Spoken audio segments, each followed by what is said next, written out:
यादों में तेरे सबको भुला दूं, कोई ना मुझको याद रही। सब खुशियों को आग लगा दूं, खानाए दिल आबाद रही।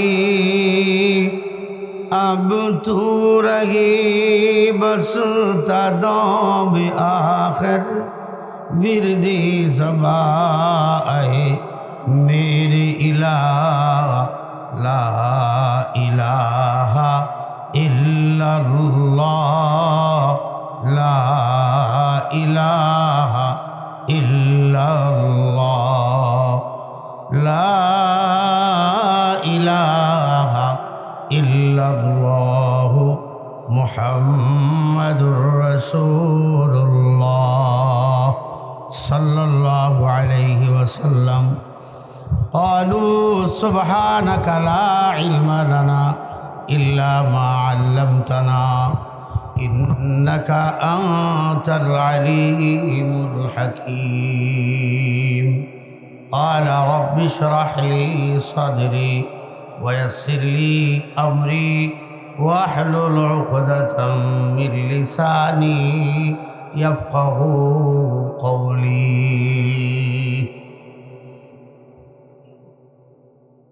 उत्तर घोड़ागांव বাইতুস সালাম জামে মসজিদের উদ্যোগে আয়োজিত ষষ্ঠ বার্ষিক ওয়াজ ও দোয়া মাহফিলের মোহতারাম সভাপতি হযরত মাওলানা ইদ্রিস আলী সাহেব দামাত বারাকাতুহুম, উপস্থিত আছেন মোহতারাম উলামায়ে কেরাম সহ সম্মুখপানে সমবেত দিনপ্রিয় ইসলাম প্রিয় মুরব্বী বাবাজিরা, যুবক ভাইরা, আল্লাহ তাআলার দরবারে প্রাণ ভরে দিল ভরে শুকরিয়া আদায় করি যে আল্লাহ তাআলা আমাদের প্রত্যেককে আজকের এই মোবারক মজলিসে জান্নাতের টুকরা বাগানে জাহান্নাম থেকে মুক্তির আশায় জান্নাত পাওয়ার আশায় আল্লাহ তাআলার প্রিয় বান্দা আল্লাহর রসুলের খাঁটি উম্মত হওয়ার আশায় আল্লাহ তাআলা আমাদের প্রত্যেককে এখনও পর্যন্ত জমায়েত হয়ে বসে থাকার তৌফিক দান করেছেন। সকলেই কালিমাতুশ শুকর আদায় করি আলহামদুলিল্লাহ। আরেকটু জোরে আওয়াজ দিয়ে বলেন আলহামদুলিল্লাহ। আল্লাহ তাআলা পবিত্র কোরআনে বলেন লা ইন শাকারতুম লা আযীদান্নাকুম ওয়া লা ইন কাফারতুম ইন্না আযাবী লাশাদীদ। যখন কেহ আল্লাহ তাআলার দরবারে শুকরিয়া আদায় করে আল্লাহ তাআলা তার জন্য দুনিয়া আখিরাতের নিয়ামত আরো বাড়িয়ে দেন। সুবহানাল্লাহ বলেন। যারা না শুকরিয়া করবে, অকৃতজ্ঞ হবে, আল্লাহ তাআলা তাদের কাছ থেকে কঠিন আযাব দিয়ে নিয়ামতগুলা কেড়ে নিয়ে যাবেন। নাউযুবিল্লাহ বলেন। আল্লাহ তাআলা আমাদের প্রত্যেককে ইহকালীন পরকালীন সমস্ত আযাব গজব অসুখ বিমারি বালা মুসিবত থেকে হেফাজত করুন। সকলেই বলি আমিন। বয়ান যা হওয়ার এতক্ষণ পর্যন্ত আপনারা মুফতি শফিকুল ইসলাম হাবিবি, তারপরে মুফতি ইব্রাহিম খলিল রহমানি, ওনাদের সুললিত কণ্ঠে আপনারা সুন্দর বয়ান শুনেছেন। এখন হচ্ছে দোয়ার সময়। আমি সব সময় কথাগুলো বলি, সারা রাত্র ওয়াজ শুইনা ফজরের নামাজ সাইরা দেওয়া যে কথা, লুঙ্গি গুল্লা বাগরি বান্ধা একই কথা, ঠিক না? লুঙ্গি খুললে বাগরি বাঁধলে বাগরি বান্ধার সওয়াব হবে? তাহলে লুঙ্গি খুলে বাগরি বাঁধলে যদি সওয়াব না হয়, সারা রাত ওয়াজ শুনে ফজরের নামাজ সাইরে দিলে ওয়াজ দিয়ে লাভ হবে? লাভ নেই। এই জন্য শুধু দোয়ার উদ্দেশ্যে আপনাদের সামনে সামান্য কিছু কথা অল্প কিন্তু আমল অনেক। শেষ সময় মানুষ যখন জীবনের পরন্ত বেলায় চলে আসে, শিশু কিশোর কাল পার করে, যৌবন কাল পার করে, বৃদ্ধকাল যখন আসে, একেবারে বুড়ো হয়ে যায়, তখন ইচ্ছে করলেও আর খেতে হাল বাইতে যাইতে পারে না, কারণ গায়ে বল নাই, ঠিক না? তো যেহেতু হায়াত শেষ, এই জন্য শেষ বয়সে মসজিদে বৈশা বৈশা শুধু আল্লাহ বিল্লাহ করে, কোনদিন মরবো সে অপেক্ষা করে, ঠিক না? তো এখন তো মাহফিলের যৌবনকাল শেষ, এখন হলো মরণকাল, মানে শেষ সময়। এখন হলো কোন সময় দোয়া হবে আর বাড়ি যায় ঘুমাবো, ঠিক না? তো যেহেতু দোয়া হবে, আল্লাহ তাআলার কাছে দোয়া কবুলের কিছু মাধ্যম আছে। এই দোয়া কবুলের মাধ্যমগুলো যদি আমাদের প্রত্যেকের জানা থাকে, তাহলে অল্প আমল দ্বারা আল্লাহ তাআলার কাছে নাজাতের উসিলা বানাইতে পারবে। সুবহানাল্লাহ, জোরে কন। এমনও তো সাহাবী ছিলেন যে সাহাবী নামাজও পড়ে নাই, এক ওয়াক্ত নামাজও পড়ে নাই, কিন্তু আল্লাহ তাআলা জান্নাতের মেহমান বানায় দিয়েছেন।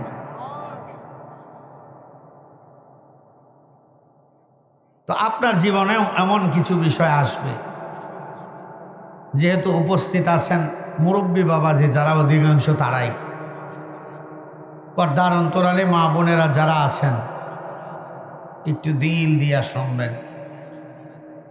লম্বা কথা না, অল্প কথা, আগের থেকে একটু তৈরি করা, কারণ প্রত্যেকটা জিনিসের প্রস্তুতির প্রয়োজন আছে। এই মাহফিলটা করতে প্রস্তুত হওয়া লাগছে না, পোস্টারিং করতে হয়েছে, মাইকিং করা লাগছে, প্যান্ডেল বান্ধা লাগছে, হুজুরদের দাওয়াত দেওয়া লাগছে, কত ধরনের ব্যস্ততা আপনার সময়ে গেছে, তারপরে এই আয়োজন করছে। বর্তমান দুনিয়াতে, বিশেষভাবে আমাদের বাংলাদেশে, প্রতিটা গ্রামে গ্রামে কমপক্ষে 4-5টা মাহফিল হয়, ঠিক না? মাহফিল যা হয় সেই অনুপাতে মানুষের ভেতরে পরিবর্তন নেই, ঠিক না? ঠিক আওয়াজ দিয়ে বলেন, এই পরিবর্তন নাই কেন? অথচ আল্লাহর রসুলকে তো সাহাবায়ে কেরাম, যখন আল্লাহর রসুলের সময়ে কোনো সাহাবিও ছিল না, হযরত আবু বকর একা হাতিমে কাবার পাশে হেলান দিয়ে বসে বসে কোরআন তেলাওয়াত করতেন। শাম দেশ থেকে, সিরিয়া থেকে যে মানুষগুলো ব্যবসার উদ্দেশ্যে মক্কায় আসতো,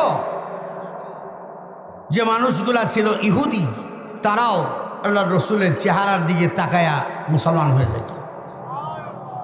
তারা দেখে বুঝতো এটা শেষ নবী, কারণ তাদের ভেতরে ছিল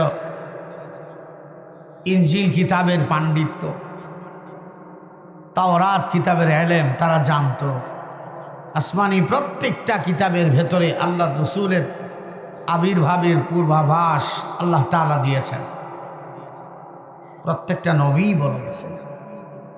তো আমাদের ভেতরে এই পরিবর্তন না হওয়ার কারণ, আমরা নিজেকে এখনো তৈরি করতে পারিনি। কারণ আমি উদাহরণটা সব সময় দিয়া থাকি। লেঙ্গুরা বাজারে গেছেন দুধ কেনার জন্যে,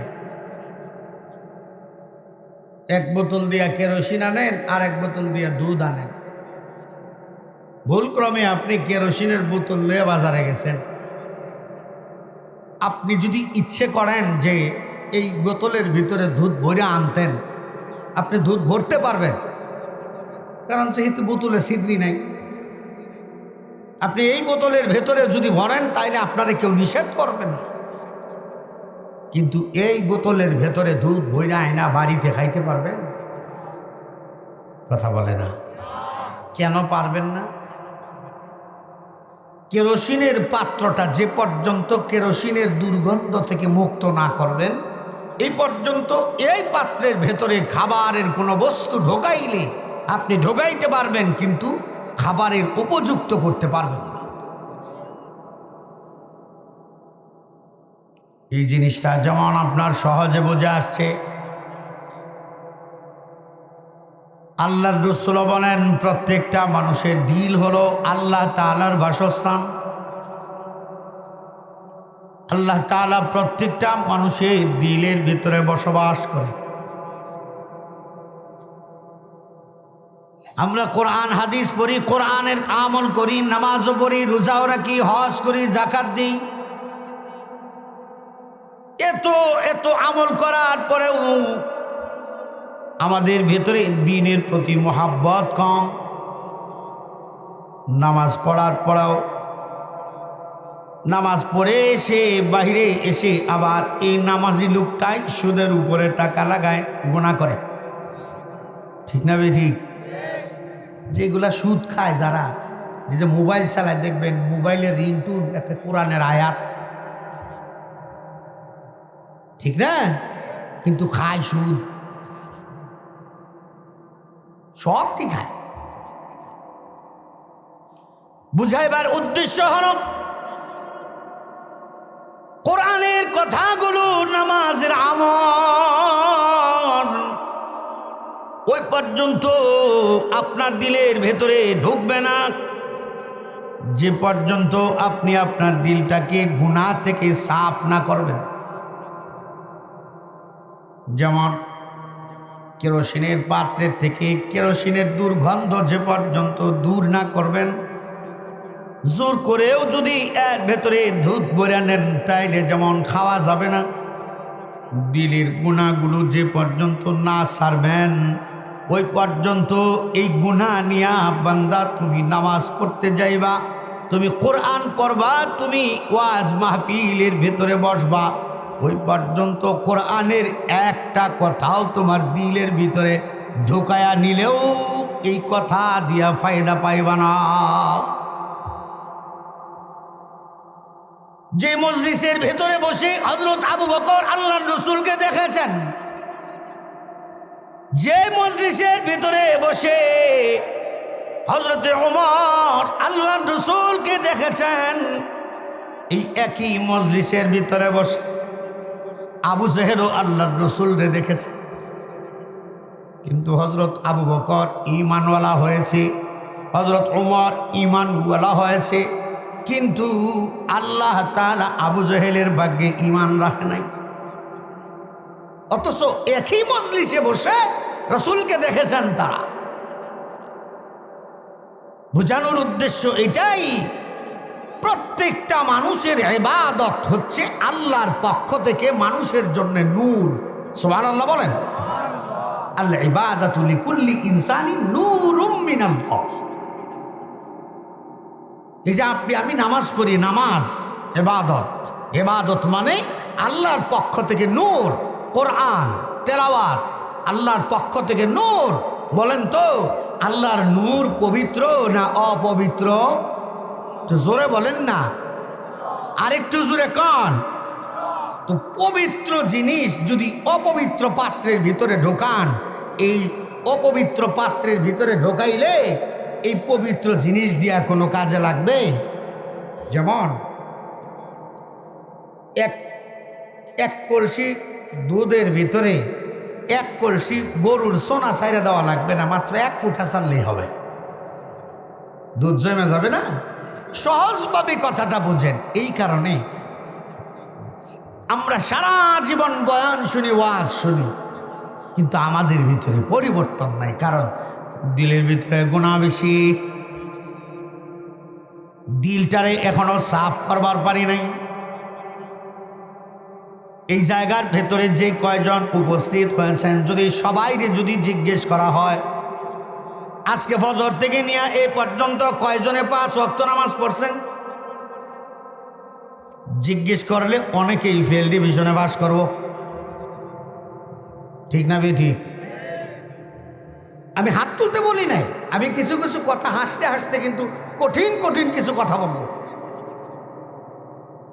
কারণ আমি এই 1-1.5 ঘন্টা বয়ান করলাম, আগামীকালকে যদি আপনাকে কেউ জিজ্ঞেস করে কি ওয়াজ শুনছেন বলেন তো, যেন আপনি বলতে পারেন এখান থেকে এই জিনিসটা শিখে আসছে। আমি সেভাবে মাদ্রাসায় পড়াই, এভাবে কথা বলার চেষ্টা করি। তো আজকেও আপনাদেরকে একটা সবক দেওয়ার জন্য বসছি, কারণ এই জায়গায় আমি উস্তাদ, আপনারা ছাত্র। ঠিক না ঠিক? জোরে বলেন। যে কয়জনই আছেন আলহামদুলিল্লাহ, কারণ মানুষ কম থাকলে কথা বোঝানো যায় তাড়াতাড়ি, বুঝবো ভালো। ক্লাসের মধ্যে ছাত্র কম, ক্লাসের ভিতরে ছাত্রকে পড়া বোঝানো তাড়াতাড়ি, আর ক্লাসের ভিতরে ছাত্র ওই ক্লাস সবাইরে বোঝানো যায় না, যা কম কম আছেন এজন্য বোঝানো যায়। তো ইনশাল্লাহ দিয়ে পবিত্র করতে পারবো ইনশাল্লাহ, জোরে বলেন। আর একটু না, আল্লাহ তাআলা বলেন আফলাহা মান তাক্কা ওয়া যাকারা ইসমা রাব্বিহি ফাসাল্লা।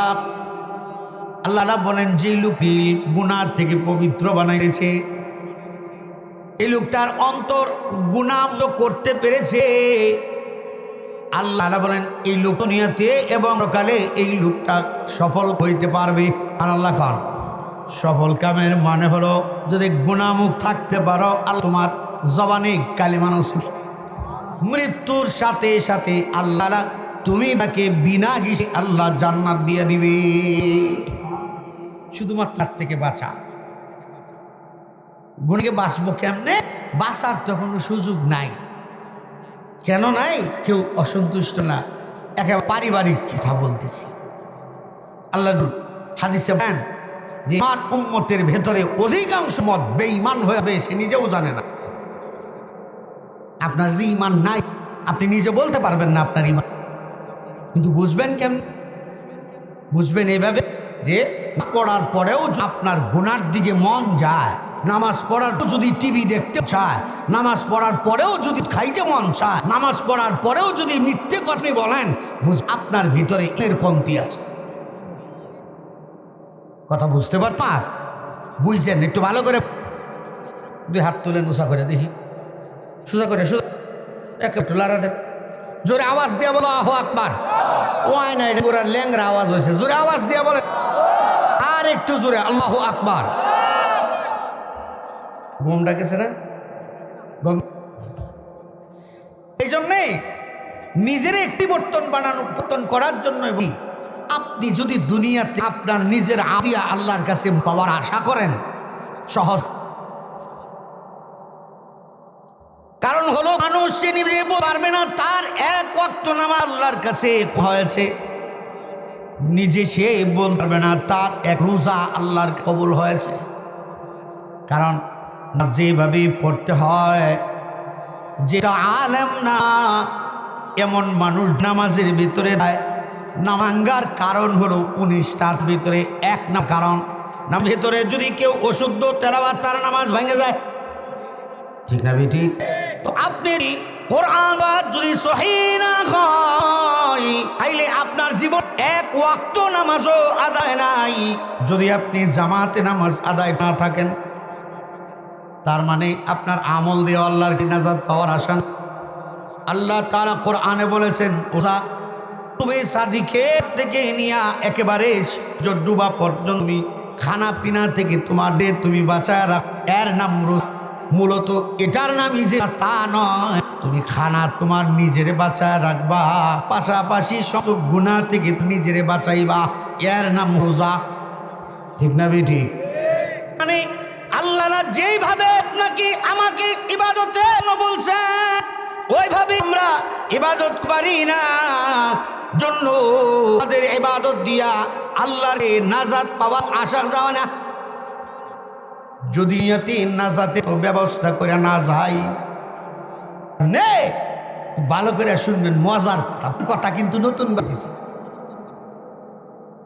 লাগরসু মুসলিম ইনসান, তার পাশে যে লাগান না গাছ, আপনি একটা গাছ লাগান, নিয়ত কর যে এই গা বড় হবে, মানুষ এটার নিচে বসে করবে, গাছের থেকে ফল সামনে পড়বে, সে এই নিয়ত করে গাছ লাগায় মারা গেছেন, কিন্তু এর ফল আপনি খাইতেন নাই।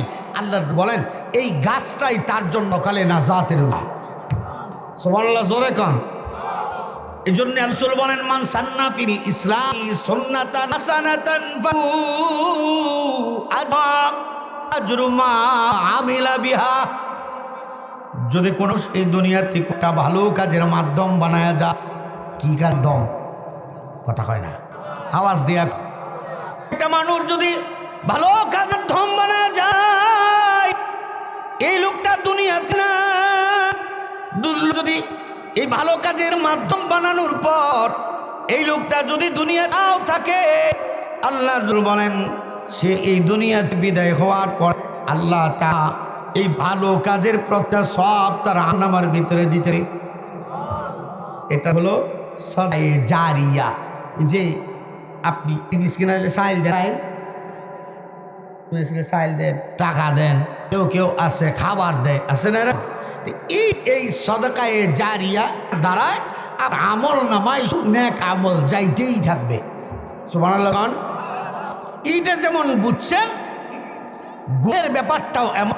আপনি এমন একটা কাজের নাম দুনিয়ায় বানায় গেছেন যেই কাজটার দ্বারায় গুনাহ, যেমন সবচাইতে উত্তম কাজের মাধ্যম হলো আর সন্তান।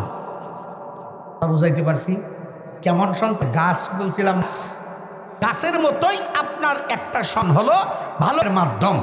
আপনার সন্তান যদি আপনি দিনের প্রতি দিয়া না যান, আপনার সঙ্গে যদি দিন উপরে ইস্তেকাম করে না যান, যদি দিন না খায়া যান, তো মারা যাবেন হাজির হইয়া, আপনি মারা যাবেন আল্লাহর হইয়া যান। অসবাই হাসরের মাঠে যখন উঠবেন, এটা দেখবেন আমল আর আমল নামায় আমলও নাই। কেন নাই? আপনি এত নেক আমল করে ঘুমাইছেন, পরে দুনিয়া থেকে গেছেন, সন্তান 5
ইল্লা মিন সালাস। এই হাদিসের ব্যাখ্যা করতে গিয়ে ইমাম কুরতুবী রাহমাতুল্লাহি আলাইহি লিখেছেন, বড় বড় দার্শনিকরা লিখেছেন। আমি অল্প কথায় বোঝায় দিই, একটা প্রশ্ন করব, উত্তর দিন। প্রত্যেকটা মানুষের মৃত্যু হলো কিয়ামতে সুগরা। ভালো করে বুঝছেন? প্রত্যেকটা মানুষের মৃত্যু হচ্ছে কিয়ামতে সুগরা, মানে তার জন্য দুনিয়ার থেকে বিদায়, এটা হলো তার জন্য ছোট কিয়ামত। কিয়ামতে কুবরা হচ্ছে যখন ইসরাফিল আলাইহিস সালাম সিংহায় ফু দিবে, এটা হচ্ছে কিয়ামতে কুবরা। এ পাশে যে কথা বলতেছেন, কথা বললেন না, গুনাহ হবে, আপনার কবিরা গুনাহ হবে। আমি যে কথাগুলো বলতেছি বিরক্ত হইতেছেন আপনারা? বুঝছেন? কথা বুঝছেন তো? কিয়ামতে কুবরা অর্থাৎ এই দুনিয়া ধ্বংস হবে কখন, এই দুনিয়াতে কেউ জানে? আল্লাহর রসুলও জানে না। হযরত জিবরিল আলাইহিস সালাম আল্লাহ রসুলকে জিজ্ঞেস করলেন, মাতা তাকুমুস সাআ, কখন কিয়ামত হবে? আল্লাহ রসুল বলেছেন, আল্লাহু আ'লাম বিস-সাওয়াব, আল্লাহ ভালো জানে। আল্লাহ রসুল এই খবর জানেন না কখন কিয়ামত হবে। আচ্ছা, আপনি মারা গেলেন, মনে করেন 2000 থেকে মনে করেন 1 কোটি বছর পরে কিয়ামত হইল। আজ থেকে কয় কোটি বছর পরে? কথা হয় না, জোরে বলেন। আজ থেকে এই 1 কোটি বছর যে আপনি কবরে থাকলেন, এই কবরটার ভেতরে যে আপনি যতদিন থাকবেন কিয়ামত পর্যন্ত, অর্থাৎ যে এই পৃথিবী ধ্বংস হয়ে যাবে ওই পর্যন্ত আপনি কবরের ভেতরে থাকবেন, এই কবরের হালতটা আপনার কেমন হবে একবার চিন্তা করছেন? অথবা এই যে কবরে আপনি যতদিন ঘুমায়া থাকবেন, এই কবরের ঘুমানোর সময়টুকু কয় হাজার বছর, কেউ বলতে পারবেন? বলার সুযোগ নাই। আল্লাহ রসুলের এক হাদিসের বর্ণনায় আসছে, অর্থাৎ এই বর্তমান দিনের অনুপাতে পরকালের দিন, পরকালের সময়, সেটার কনভারসেশন করতে গিয়ে মুহাদ্দিসিনগণ লিখেছেন যে একটা মানুষ কবরে ঢোকার পর থেকে নিয়ে যখন কিয়ামত হবে ওই পর্যন্ত এই লোকটা কবরে ঘুমায়া থাকবে কম পক্ষে 40,000 বছর। কয় হাজার বছর? আওয়াজ দিয়া কন, জোরে কন। এই 40,000 বছর যে আপনি কবরের ভেতরে ঘুমাইবেন, আপনার হালতটা কেমন হবে? কি হালতে আপনি কবরে থাকবেন? দুনিয়াতে তো একটু সময় যদি কারেন্ট চলে যায় তাইলে গরমের কারণে ঘর থেকে বাইরে হয়ে যান, যেন বাহিরের একটু বাতাস আপনার গায়ে লাগে। আর যদি কারেন্ট থাকে ফ্যান লাগান, এসি লাগান আরামে বসবাসের জন্য। হে যুবক, বৃদ্ধ বাবা, যদি গুনাহগার হয়ে কবরে যাও তাইলে এই 40,000 বছর নয়, 40 সেকেন্ড তো তুমি কবরে সহ্য করতে পারবা না। আল্লাহর রাসূল বলেন, আল্লাহ তাআলা কোরআনের হাকিমে বলেছেন, ইয়া আইয়ুহাল্লাযীনা আমানুত্তাকুল্লাহ হাক্কা তুকাতিহি ওয়া লা তামুতুন্না ইল্লা ওয়া আনতুম মুসলিমুন। বান্দা, তুই মুসলমান না হইয়া কবরে আসিস না। ও বুড়া বাবা, একটু চিন্তা করে দেখো রে বাবা, যৌবনকাল পার করে ফেলেছ, বৃদ্ধকাল চলে আসছে, দাড়ি পাইকা গেছি, কোন দিন কবরে চলে যাও বলতে পারবা না। এমনও হতে পারে আগামীকালকে ফজরের নামাজের পর এই মসজিদের মাইক দিয়ে তোমার মৃত্যুর এলান হয়ে যাইতে পারে। আগামীকালকে হইতে পারে এই মসজিদের 4 পায়া পালকিটা তোমার বাড়িতে বিনা দাওয়াতে চলে যাইতে পারে। ও যুবক, একটু দিলের কান দিয়া শোনার যুবক, তোমার মতো যুবকও আমি কিন্তু বুড়া হই নাই। ইচ্ছে করলে আমিও দাড়ি কাইটা লম্বা জামা ছাইরা দিয়া তোমার মতো প্যান্ট শার্ট পরে আর তোমার মতোই চলতে পারতাম, কিন্তু আমি তা করি নাই। আল্লাহ আমার সম্মান কমায় নাই। বুড়া বাবা, একটু দিলের কান দিয়ে শোনো, আল্লাহর রাসূল বলেন, সাহাবায়ে কেরামদের কি কবরের দৃশ্য বুঝাইতে যায় এইভাবে হাত ধরেছেন। যখন একজন বদকার মানুষ কবরের ভিতরে তারে রাখা হবে, কবরের ভিতরে তাকে রাখার পর যখন সে কবরের আযাবের সম্মুখীন হবে, দুই পাশের মাটি এমনভাবে চাপ দিয়া ধরবে, এই দুই পাশের হাড্ডি যায় আরেক পাশে এইভাবে ঢুইকা যাবে। হযরত আবু হুরায়রা এই দৃশ্য দেখার পরে চিৎকার দিয়ে মাটিতে বেহুশ হয়ে পড়ে গেছে। হযরত আব্দুল্লাহ ইবনে উমর বলতেছে, আবু হুরায়রা, আল্লাহর রাসূল তো তোমারে জান্নাতের সুসংবাদ দুনিয়াতে দিছেন, তাইলে তুমি এই ব্যাপারে ভয় পাওয়ার কারণ কি? আবু হুরায়রা বলে, আল্লাহ তাআলা তো জান্নাতের সুসংবাদ দিছে, এটা আমার জন্য সৌভাগ্য, কিন্তু এই জান্নাত কি কবরে থেকে শুরু হবে নাকি কবরের ভেতরের সময় পার হওয়ার পরে শুরু হবে সেটা আমার জানা নাই। কারণ হযরত ফাতেমাকে কবরে রাখার সময়ও আল্লাহর রাসূল এমন ভয়াবহতার কথা বলেছেন, কবরের সওয়াল জবাব কিন্তু তুমি বান্দার করা লাগবে। মুহাদ্দিসিনে কেরাম বলেন, 2-3টা আমল যদি তোমার ভিতরে পাওয়া যায় তাইলে একটা ঘুমের ভিতরে কিয়ামত পর্যন্ত আল্লাহ তাআলা চোখের পলকে তোমারে কাটায় দিবে। কয়টা আমল? আওয়াজ দিয়ে কয় না। ইদা মাতাল ইনসানু ইনকাতা আনহু আমালুহু ইল্লা মিন সালাস সাদাকাতিন জারিয়া আও ইলমিন ইউনতাফাউ বিহি আও ওয়ালাদিন সালিহিন ইয়াদউ লাহু। আল্লাহর রাসূল বলেন, যখন একজন মানুষ দুনিয়া থেকে বিদায় হয়, সন্তানের সাথে বাবার সম্পর্ক ছিন্ন হয়ে যায়, বাবার সাথে সন্তানের সম্পর্ক ছিন্ন হয়ে যায়, দুনিয়ার সব আমল তার বন্ধ হয়ে যায়। কবরে কবরে হাসরের মাঠে তার কোনো আমলের দরজা বাকি থাকে না, কিন্তু তিনটা দরজা তার বাকি থাকে। এক নাম্বার দরজা হলো সাদাকাতিন জারিয়া। এই কথা বললেই পরে অনেকেই মনে করে হুজুর এখন কালেকশন করব, যার কারণে ফিসের থেকে বাঙালি বড় চালাক আগের থেকে উড়া শুরু করে। ঠিক না ভাই? ঠিক। সদকায়ে জারিয়া মানে শুধু মসজিদ মাদ্রাসায় দান করা, এর নাম সদকায়ে জারিয়া না।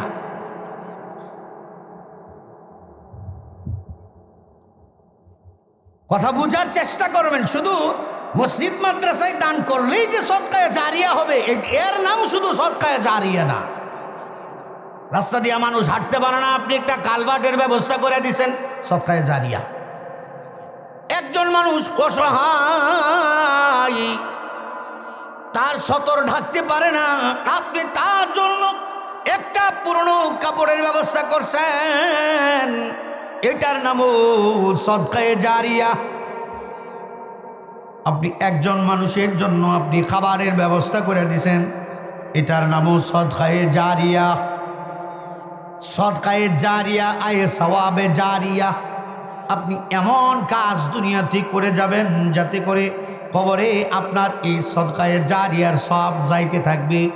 আল্লাহ তাআলা যখন আপনারে বলবে, ইয়া আবদি ইকরা কিতাবাকা কাফা বিনাফসিকাল ইয়াউমা আলাইকা হাসিবা, বান্দা তোর আমলনামাটা একটু তুই পড়, আমি শুনি। আল্লাহু আকবার কন, আর একটু জোরে কন। ও যুবক, একটু জোরে কন আল্লাহু আকবার। আল্লাহ তাআলা বলবে, বান্দা আমলনামাটা বাইর কর, একটু পড়, আমি শুনি। যেমন তোমার একজন সন্তান মাদ্রাসায় পড়ে, মাদ্রাসা থেকে সূরা ফাতিহা মুখস্থ করে আসছে, তুমিও সূরা ফাতিহা জানো। যখন বাচ্চাটা বাড়িতে আসছে, তুমি জিজ্ঞেস করছো, বাবা কি পড়ছো? সূরা ফাতিহা পড়ছি। তাইলে একটু কও। তার মানে কি বাবা জানে না, এই জন্য বলছে? কথা কয় না কেন? যে আমি আমার সন্তানকে মাদ্রাসায় দিছি, সূরা ফাতিহা পড়ছি। আমার সামনে যদি আমার সন্তান যদি এমনভাবে কোরআন তেলাওয়াত করে, তাইলে প্রত্যেকটা মা বাবার ভালো লাগবে না খারাপ লাগবে? আওয়াজ দিয়ে কয় না। আল্লাহ তাআলা যখন বান্দারে বলবে, বান্দা তোর আমলনামাটা পড়, আমলনামার খাতা খুলে দেখবি প্রতিদিন হাজার হাজার বার কোরআন খতমের আমল। হাই হাই, এত আস্তে কয়, জোরে বলেন। আমলনামার খাতার ভিতরে দেখবে এই বান্দার আমলনামার ভিতরে প্রতিদিন হাজার হাজার কবুল সওয়াবের আমল, কবুল হজের আমল, প্রতি বছর কবুল রোজার আমল দেখবে। যখন বান্দা চিন্তা করবে, হায় হায় আমি তো কোরআন পড়াই জানি না, তাইলে আমার আমলনামার ভিতরে কোরআন খতমের আমল করতে গাইল। সুবহানাল্লাহ কইতেন না? আল্লাহু আলিমুম বিযাতিস সুদূর। আল্লাহ একমাত্র অন্তর্যামী, মানুষের খবর জানে, মানুষের মনের খবর জানে। আল্লাহ ওই বান্দারে বলে দিবে, বান্দা ওই যে দুনিয়ায় থাকতে তুই কোরআন পড়নেওয়ালাদেরকে মোহাব্বত করেছিলি, এই মোহাব্বতের কারণে কোরআন তেলাওয়াতের সব আমি আল্লাহ তোর আমল নামায় দিয়া দিছি। সদকায়ে জারিয়া। 2 নাম্বার, আও ইলমিন ইয়ানতাফিউ বিহি, এমন এলেম অর্জন করছো, এই এলেম আরেকজনকে শিখাইছো। এই যে আমি যা বললাম, আমার এই জায়গার থেকে জানার পরে আপনি যা যদি এই একটা আমলের কথা আরেকজনকে বলেন, এটার নাম হলো এলেম। আপনি নিজে শিখলেন, আরেকজনকে শিখাইলেন। আল্লাহর রাসূল বলেন এই এলেম শিক্ষা দেওয়া এবং শিক্ষা করা সদকায়ে জারিয়ার আমল। সুবহানাল্লাহ কর। 3 নাম্বার, আউওয়ালাদিন সালিহ, একজন নেককার সন্তান দুনিয়াতে রাইখা যাও, যেই সন্তানের আমলের কারণে, যেই সন্তানের দোয়ার কারণে আল্লাহ তাআলা তোমার কবরের আযাবগুলো মাফ করে দিবে। ইদা দাল ওয়ালাদ ইদা দা সাবিয়ু লি ওয়ালাদিহি আও উম্মিহি, যদি মা বাবার জন্য কোনো নেক সন্তান যদি দোয়া করে, আল্লাহর রাসূল বলেন ওই মা বাবার লাশটুকু তার দুনিয়ার মাটিতে থাকা অবস্থায় আল্লাহ তাআলা তার মা বাবাকে জান্নাতের মেহমান বানায় দেয়। এই জন্য একটা ভালো কাজের আমল দুনিয়াতে তৈরি করে যান, ইনশাআল্লাহ পারবেন তো? আওয়াজ দিয়া কন। সেই জন্য আপনার সন্তানরা আমি বলছি না আপনি আলেম বানান, আপনার সন্তানরা আপনি বড় মুফতি বানান, বড় মুফাসসির বানান, তাও বলছি না। আপনার সন্তানকে আপনি দিন শিখান, আপনার সন্তানকে আপনি হারাম থেকে বাঁচানোর মাধ্যম শিখান, আপনার সন্তানকে আপনি দ্বীনের উপরে রাইখা যান। যদি এমন দ্বীনের আওলায় যদি রেখে যাইতে পারেন, পরকালীন জীবনে নাজাতের ফয়সালা আল্লাহ তাআলা বানায় দিবে। সুবহানাল্লাহ কন। যখন আপনারা কবরে রাখা হবে, কবরে রাখার পর যখন হাদিসের ভিতরে আসছে মৃত্যুর পর থেকে একেবারে কিয়ামত পর্যন্ত যে 40,000 বছর চলে যাবে, আল্লাহ রাসূল বলেন এই লোকটার ধারণা হবে যে সকালবেলা ঘুমাইছে, সূর্য হেলে যাওয়ার আগে ঘুম থেকে উঠে গেছে। সুবহানাল্লাহ জোরে কর। আল্লাহর ফেরেশতারা যখন আয়েশা বলবে, ডাকবে ওয়ানুফিখা ফিস-সূর, যখন ইসরাফিল সিংহায় ফু দিবে, ওই বান্দা কবরতে উঠবে ঘুম থেকে, আল্লাহর ফেরেশতারা তারে জাগায় তুলবে। ওই বান্দা তখন ফেরেশতারে ধমক দিয়ে বলবে, এই আমারে ঘুম থেকে জাগাইলা কেন? তখন ফেরেশতারা মুস্কি মুস্কি হাসতে থাকবে, দেখো আল্লাহর বান্দায় কয় কি ঘুমতে জাগাইলাম কেন? ফেরেশতাকে বলবে মাত্র ঘুমাইলাম, কাঁচা ঘুমটা তুমি ভাঙলা। তো ফেরেশতারা একজন আরেকজনকে হাইসা হাইসা বলবে, শুনো শুনো আল্লাহর বান্দার কথা শুনো, বান্দা নাকি সকালবেলা ঘুমাইছে, কাঁচা ঘুমের ভিতরে ডাক দিছি, অথচ এই বান্দা একটা ঘুমের ভিতরে আল্লাহ তাআলা তার 40,000 বছর কাটায় দিছে। এই 40,000 বছর চোখের পলকে কেটে যাবে যদি আপনার জীবনে সদকায়ে জারিয়ার আমল থাকে, যদি আপনার জীবনে সহিহ ইলম যদি শিক্ষা থাকে, আর আপনার জীবনে একটা সন্তান যদি আপনি আল্লাহর হাওলা করে যান, মানে যদি দোয়ার জন্য তৈরি করে যান, এই সন্তানের দোয়ার দ্বারাই আল্লাহ তাআলা আপনার পরকালের সব আযাব মাফ করে দিবে। কেমনে? ইন্না লিল্লাহি ওয়া ইন্না ইলাইহি রাজিউন। ভাবছি আধা ঘন্টা গেছে, আর 10 মিনিট বাকি আছে, 12:30 বাজার। যদিও আমি এখন ওয়াজ না করলে কিছু কইতে পারবেন না, কারণ আজ এখন হয়ে গেছে 13 তারিখ। 13 তারিখ হয়ে গেছে না, 12 তারিখ পার হয়ে গেছে। আপনারা আমার দাওয়াত দিয়েছেন 12 তারিখে, 13 তারিখে দাওয়াত তো দেন নাই। 13 তারিখে দাওয়াত দিছেন? ও কাকু, ও কাকু রাগ করছুন? আচ্ছা আরো কেউ যাবেন কা? আমি আবার কিন্তু জোর করে কেউ রাখি না, এটা আমার অভ্যাস না। কারণ মাঝখানে কথাটা বইলেই দিই, হয়তো থানবী রহমতুল্লাহ আলাই থানাবনের এক শহরে ওনার জীবনের ভিতরে লেখছেন, থানাবনের এক শহরে 2 ঘন্টা পর্যন্ত বয়ান করছেন, করার পরে এক লোক বাড়ি থেকে রওনা করছে, দৌড়ায় গেছে। দৌড়ে যাওয়ার পরে দেখে হুজুরের বয়ান শেষ, তো সালাম দিচ্ছে, আসসালামু আলাইকুম রাহমাতুল্লাহ। সালাম দিছে, মুসাফা করছে। মুসাফার ধরে কয়, হুজুর বড় আফসোস, আপনার একটা কথাও আমি শুনতে পারলাম না, বহু দূর থেকে আসছি। হযরত থানবী একটা পা ওনার যানবাহনে আর একটা পা মাটিতে, এমন অবস্থায় এই হাতে ধরা অবস্থায় 2 ঘন্টার বয়ান একজনকে শোনায় দিছেন।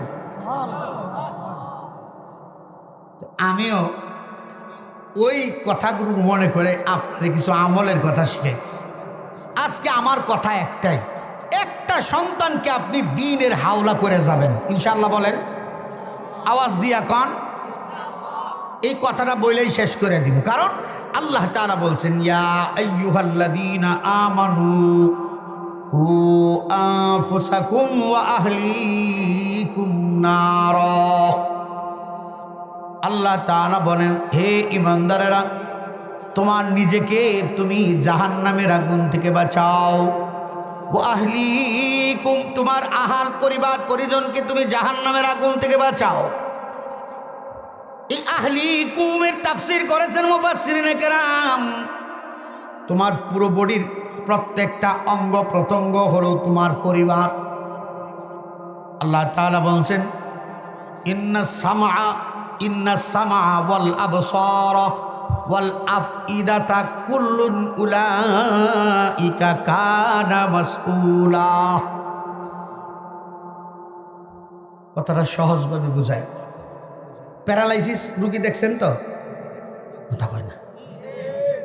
প্যারালাইসিস রুগীতে মানে হাত একটা পড়ে গেছে, এই হাতটা ভালো কিন্তু এটা চলে না, ঠিক না বে ঠিক?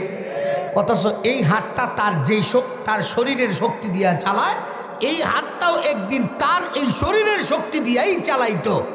এটা তার ছিল ধারণা, কিন্তু আসলে তা নয়। তোমার এই হাতটা তোমার শক্তির বলে চালাইতো কে? আওয়াজ দিয়া কন। যদি এটার ইয়াকিন না রাখেন তাইলে দেখেন তো প্যারালাইসিস রোগী একজন হাত লড়াইতে পারে কিনা? কথা কয় না, জোরে বলেন।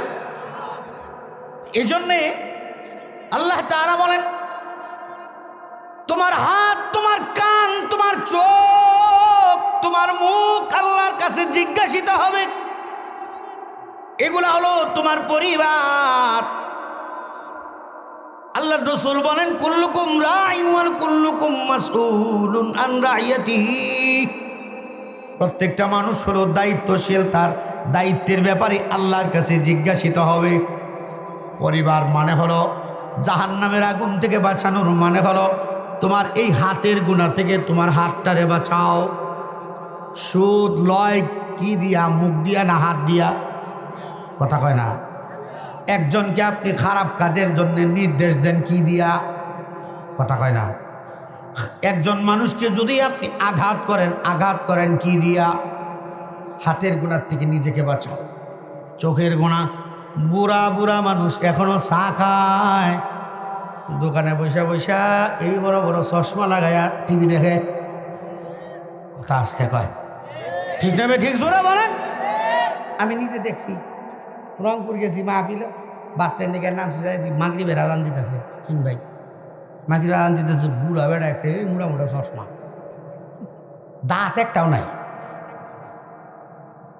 বিড়ি একটা জ্বালাইছে এই লম্বা পাতার বিড়ি, মুরব্বীরা করতে পারে পাতার বিড়ি জ্বালাই, টান যে দেয় এই গাল যায় সেই গালের লগে মোলাকাত করে, এমন গাতা হয় মুড়ি ধরবো আধা কেজি কমপক্ষে। আমি জিগাইলাম, তো দাদা আজান দিলেছে চলেন না মসজিদ? তোমার নামাজ তুমি ভর। বুড়া মানুষ তো এখনো বুঝে নাই। এই জন্যে প্রত্যেকটা মানুষ তার অঙ্গ প্রত্যঙ্গগুলো আল্লাহর কাছে জিজ্ঞাসিত হবে। আপনি মনে করছেন আপনার হাত কথা বলতে পারবে না? এই আঙ্গুলটার ভিতরে 4টা বাস, আপনি নাড়াইতে পারেন, প্যারালাইসিসওয়ালা পারে না। এই হাত কথা বলবে, হাতে বলবে, আল্লাহ আমারে দিছিলে তুমি তোমার বান্দার কাছে আমানত, সে আমানত ভালোভাবে ব্যবহার করে নাই, সে আমাকে দিয়া অপরাধ করাইছে। এই চোখগুলা আল্লাহর কাছে কথা বলবে, আল্লাহ এই চোখগুলা দিয়া তোমার বান্দা ভালো কাজ করে নাই। এই কানে কথা বলবে, এই কান দিয়ে তোমার বান্দা ভালো কাজ করে নাই। এই সাক্ষীর কারণে বান্দা তুমিও ধরা খায় যাইবা, যার কারণে আহাল বলতে তোমার পুরো বডি। এই আহাল বলতে বোঝায় তোমার সারা তোমার প্রতিবেশী, তো আল জার উদ্দার আহাক্কুন বি সাকাবিহি। আল্লাহর রাসূল বলেছেন প্রতিবেশীর হক অনেক, যার কারণে আপনার মসজিদের ইমাম সাহেবের দায় ঠেকছে না আপনারে জাহান্নাম থেকে বাঁচাইবার জন্য। এলেম শিখেছে, উনি নামাজ নিজেরটা নিজেই পড়তেই পারত, এরপরেও মসজিদে ইমামতি করে 4,000 5,000 টাকা বেতনে চাকরি করে মসজিদে ইমামতি করে, এটা শুধু 5,000 টাকার জন্য করে না। উনি এলেম শিখেছে, নিজেও জাহান্নাম থেকে বাঁচতে চায়, এলাকার মানুষগুলাকেও জাহান্নাম থেকে বাঁচাইতে চায়। কারণ আল্লাহর রাসূল বলেন, যে লোকটা এই ধ্যান নিয়ে নিজেও আযাব থেকে বাঁচার চিন্তা করবে, আল্লাহর আযাব থেকে বাঁচতে যাবে, এমনকি এলাকার মানুষগুলারেও বাঁচাইবার ফিকির তার দিলের ভিতরে থাকবে, আল্লাহর রাসূল বলেন এই লোকটা আমি নবীর সাথে জান্নাতের ভিতরে আমার প্রতিবেশী হয়ে থাকবে। সুবহানাল্লাহ কন, জোরে আওয়াজ দিয়ে কন। এই জন্য আমি সব সময় বলি, যেহেতু মসজিদের উদ্যোগে মাহফিল, এইবারে কমিটি বড় করে দুইটা কথা কয়ে যায়। মসজিদ মানে হলো সমাজ গড়ার একটা মাধ্যম, ঠিক না ঠিক জোরে বলেন? সমাজ গড়ার একটা অফিস হলো মসজিদ, ঠিক কিনা আওয়াজ দিয়া কন। এখন এই মসজিদের ইমাম সাহেব তো নামাজ পড়াইলো, কিন্তু কমিটির দায়িত্ব কি? কেশিয়ারির দায়িত্ব হলো টেহারা হন, সভাপতির দায়িত্ব হলো মাতবরি হরণ, সেক্রেটারির দায়িত্ব হলো আরেকজনের নির্দেশ দেওয়ার। কথা কয় না। অথচ মসজিদের অধিকাংশ সভাপতির দেখবেন মোহদারি নাই, খায় বিড়ি। ঠিক আসতে গেলে খবর আছে কইলাম। আর সেক্রেটারি হে আছো তো মাতবরি, হেরা মসজিদও যায় হলো হুজুর কোন সময় মসজিদও আইলো আর কোন সময় গেল, এইটা দেখার লাগে। এরা নামাজ পড়তে যায় না। এই মসজিদ কমিটির প্রত্যেকটা সভাপতি, কমিটির প্রত্যেকটা সদস্য যতটুক নজর রাখে ইমামের অপরাধের প্রতি, যদি তার সন্তানের প্রতি খেয়াল রাখতো, একটা ছেলেও বদমাইশ হইতে পারতো না। আমি এই জন্য মাঝে মাঝে বলছি, কিছু কিছু সুক্কা কথা কইলাম, রাগ করেন না বা। এই এই এটা কাটা, এই ধরো যায়, এটা কাটা ধরো যায়।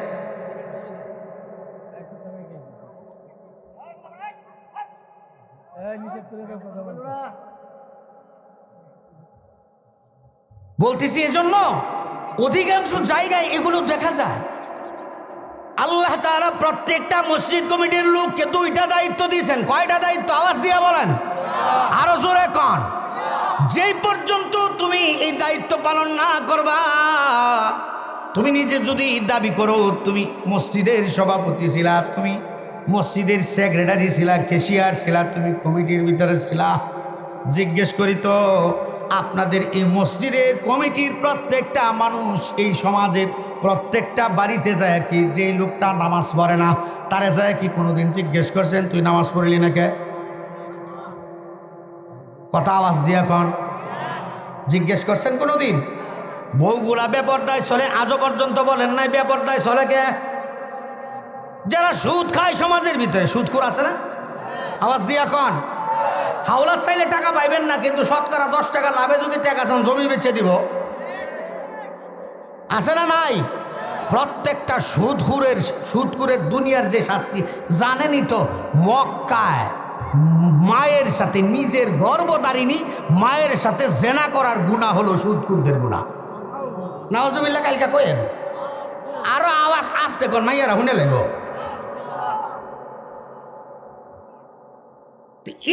এই ধরনের অপরাধী মানুষেরা নামাজ পড়লেই কি আর না পড়লেই কি, এর তো ইমানই নাই। কিন্তু মাতবরির বেলায় সবার আগে হুজুর মসজিদে 2 মিনিট পরে আইলো কে, মানে হুজুরের অপরাধ হইতে পারবো না। হুজুরের কারে মক্কার খেজুর ফেরেশতা, ভুল তো হতেই পারে, পারে কি পারে না? আল্লাহ তাআলা 2টা দায়িত্ব দিয়েছেন মসজিদ কমিটির লোকগুলারে। কয়টা দায়িত্ব? কইনেন ভালো করে। উতলুমা উহিয়া ইলাইকা মিনাল কিতাব ওয়াকিমিস সালাহ ইন্নাস সালাতা তানহা আনিল ফাহশাই ওয়াল মুনকার। মসজিদ গঠনের মানে হলো এলাকার মানুষগুলারে গুনাহ থেকে বাঁচায় রাখা। মসজিদ তৈরি করার উদ্দেশ্য হলো এলাকার মানুষগুলা যেন পরকালে নাজাত পায়। যার কারণে যখন মসজিদে আজান হয়, যে পর্যন্ত আজানের আওয়াজ যায় এই পর্যন্ত শয়তান থাকতে পারে না। সুবহানাল্লাহ কোন। আজানের এত পাওয়ার, মসজিদের পাওয়ার, এলাকার মানুষগুলারে এই মসজিদ জান্নাতে নিয়ে যাবে। আল্লাহ তাআলা বলেন উতলু মা উহিয়া ইলাইকা মিনাল কিতাব। হে নবী, আপনি আপনার সাহাবীদেরকে আপনি কোরআন তেলাওয়াত করে শোনান। যদি তাদেরকে আপনি কোরআন তেলাওয়াত করতে পারেন, ওয়া ইযা তুলিয়াত আলাইহিম আয়াতুহু যাদাতুহুম ঈমানা। আপনি যদি আপনার উম্মতের, আপনার সাহাবীদেরকে যদি কোরআন তেলাওয়াত করে শোনান, তাইলে আমি আল্লাহ আপনার উম্মতের ঈমান আরো বাড়ায় দিব। সুবহানাল্লাহ জোরে কোন। তাইলে মসজিদের লোকগুলার জন্য, প্রত্যেকটা মানুষের জন্য দায়িত্ব সমাজের প্রত্যেকটা ঘরে ঘরে কোরআন শিক্ষা চালু করা। ঠিক না? জোরে বলেন। যদি আপনি সমাজের প্রত্যেকটা ঘরে ঘরে যদি কোরআন শিক্ষার আমল যদি বাস্তবায়ন করতে না পারেন, ও কমিটির বাবারা, আপনি বিশ্বাস করেন আর না করেন, যত বড় আল্লাহর ওলি হয়ে কবরে যান না কেন, আল্লাহর কাছে আপনি হিসাবের কাঠ গড়ায় দাঁড় হওয়া লাগবে। রাগ করতেছেন কথায়? বাবা রাগ করেন না, আমার দায়িত্ব আপনারে বলে যাওয়া, মানার দায়িত্ব আপনার। 2 নম্বর কাজ হলো এলাকার সমাজের প্রত্যেকটা মানুষকে নামাজি বানানো। আল্লাহু আকবার বলেন। আল্লাহর রাসূলকে আল্লাহ তাআলা বলেন ওয়া আকিমিস সালাহ। নবী হে, আপনি আপনার সাহাবীদেরকে নামাজের ট্রেনিং দেন। যদি নামাজের ট্রেনিং দিতে পারেন, ওই যে প্রথম বলছিলাম নিজের দিল পবিত্র করা হলো গুনাহ থেকে বাঁচা। মনে আসেনি কথা? নিজের গুনাহ থেকে বাঁচা কেমনে বাঁচাইবেন? আল্লাহ তাআলা পুরো কোরআন শরীফের ভিতরে একটা আমলের কথাই বলেছেন, যে আমল করলে পরে এই আমল নিজে তোমারে গুনাহ থেকে বাঁচায় রাখবে। সুবহানাল্লাহ কোন। সেই আমলের নাম হলো নামাজ। সেই আমলের নাম কি? আওয়াজ দিয়া কোন। আর একটু জোরে কোন, আরো জোরে বলেন, আর একটু জোরে কোন। নামাজ এমন একটা দৌলতের নাম, কেউ কারো যদি রিজিকের অভাব থাকে, এই লোকটা যদি সালাতুল হাজত 2 রাকাত করে আল্লাহর কাছে যদি দোয়া করে, আল্লাহ তাআলা তার রিজিকের অভাব দূর করে দিবে। যদি কোনো মানুষ অসুস্থতায় থাকে, আল্লাহ তাআলা তারে শিফা দান করবে। যদি কোনো মানুষ মুসিবতের ভিতরে পড়ে যায়, তাইলে এই লোক। আচ্ছা, বুড়া বাবাজিরা একটু জিগাই, আপনার ছেলে যেটা আছে এখন, বলেন তো আপনার এই ছেলেটাকে আপনার জন্য দোয়া করতে পারবে? কথা কয় না, আওয়াজ দিয়া বলেন। সমস্যা হইতেছে? অসুবিধা? আপনার এই ছেলেটারে যদি আপনি মরার পরে কয়তে জানাজানা পর পারবো পড়াই তো? কথা কয় না। তাইলে আপনার এই ছেলে দিয়ে কি লাভ হইল? জাহান্নামে যাওয়ার কারণ হলো। ঠিক না বেঠিক? হযরত ওমর সব সাহাবীদেরকে নিয়ে সামনে বসা, এমন সময় দেখে এক সাহাবী আসছে, কালা একটা কাপড় দিয়ে পেঁচায় হাতে এইভাবে ধরে নিয়ে আসছে। হযরত ওমর মনে করছেন কাউয়ার বাচ্চা ধরে লয়ে আসছে। হযরত ওমর জিজ্ঞেস করছেন, মা হাদা, এটা কি? ওই সাহাবী বলতেছে, ওগো খলিফাতুল মুসলিমিন, এটা হলো আমার সন্তান। হুজুর, এই সন্তানের একটা নাম রেখে দেন। খলিফাতুল মুসলিমিন বলে, আমি তো ভাবছিলাম তুমি কাউয়ার বাচ্চা হয়তো ধরে লই আইছ।